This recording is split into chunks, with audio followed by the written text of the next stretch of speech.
The 5-second rule that ends procrastination forever. Melrobbins made it famous, but you have been using it wrong. You count down from 5 and then you do not move. I will show you the tweak that makes it unbreakable. Before we get into the rule and the tweak, I need to say something that will change how everything else in this video lands. Procrastination is not laziness. If you have been calling yourself lazy every time you avoid a task, you have been diagnosing yourself incorrectly. And the wrong diagnosis always produces the wrong treatment. Procrastination is an anxiety response. Your brain identifies a task as threatening, not physically dangerous, but threatening enough to trigger discomfort. Uncertainty, fear of failure, fear of judgment, fear of the gap between what you imagine and what you might produce. The moment that discomfort registers, your brain does what it is designed to do. It moves you away from the threat. Scrolling is not the problem. The scroll is the symptom. The anxiety underneath the scroll is the problem. Black women carry this at a specific weight because many of us are not just afraid of failing quietly. We are afraid of failing visibly in spaces where we already feel scrutinized, in rooms where we believe we have less margin for error than everyone else in them. That is not irrational. That is a reasonable response to real environments, but it is still keeping you stuck. And the 5-second rule, used correctly, is one of the most neurologically sound tools available to interrupt it. The problem is most people are not using it correctly. Let me show you why. Your brain has a default mode. When you are not actively engaged in a task, it reverts to pattern. It rehearses familiar thoughts, familiar avoidances, familiar justifications. This default mode is efficient and deeply grooved. The longer you have been avoiding something, the deeper the groove. When you sit down to do the thing you have been avoiding, you are not fighting laziness. You are fighting a neurological pattern that has been reinforcing itself every time you chose the scroll over the start. Every avoidance teaches your brain that the avoidance was the right call because you survived it. The task remains undone and you are still here. Pattern reinforced. This is why motivation does not fix procrastination. Motivation is a feeling. Feelings do not override neurological grooves. Only action overrides them. And the specific kind of action that interrupts a pattern is one that is fast enough to happen before the brain runs its default script. That is exactly what the 5-second rule was designed to do. And it works when it is used the way Melrobbins actually intended it to work, which is not the way most people are using it.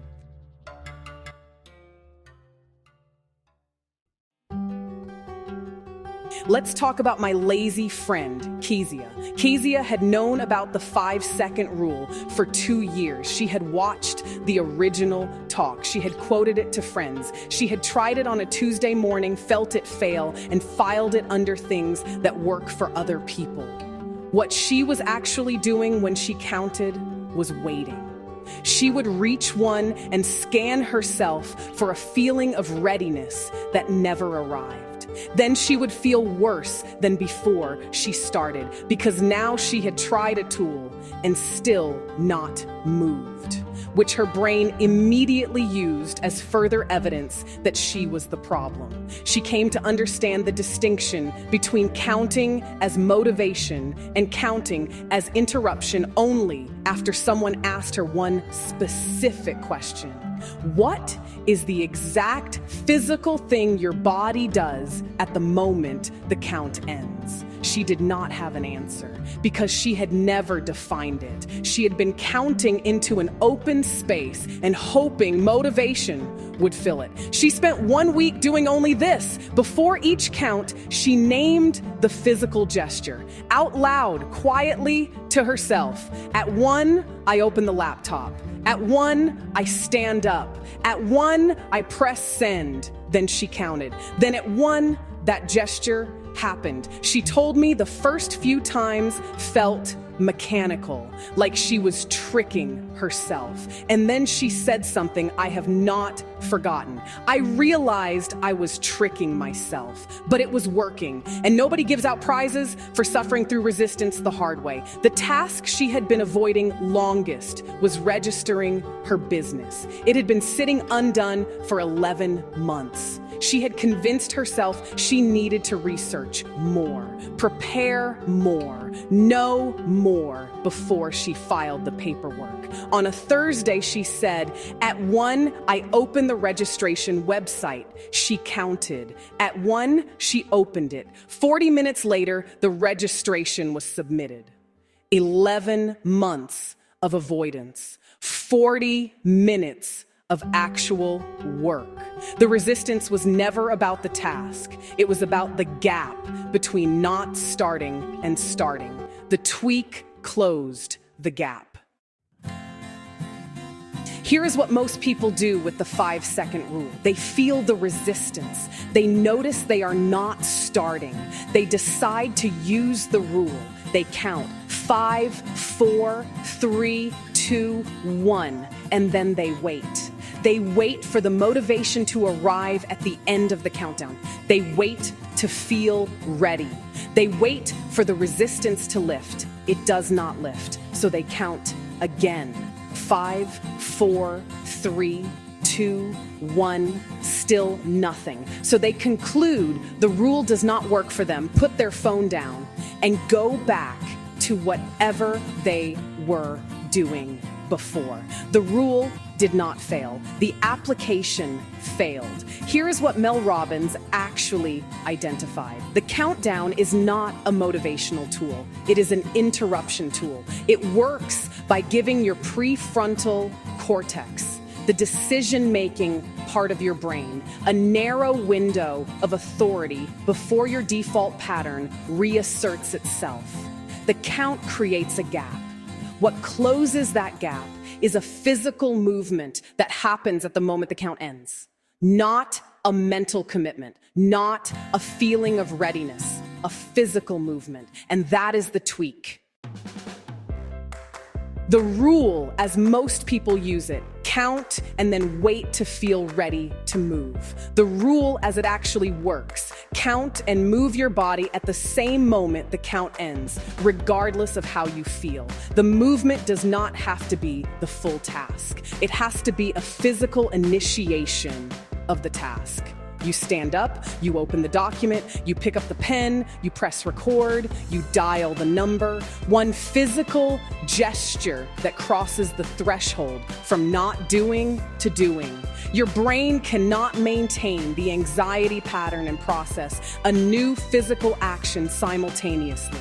The physical action wins, not because you overpowered the resistance with willpower, because you interrupted it before it could finish loading. Here's the specific thing to change in your practice.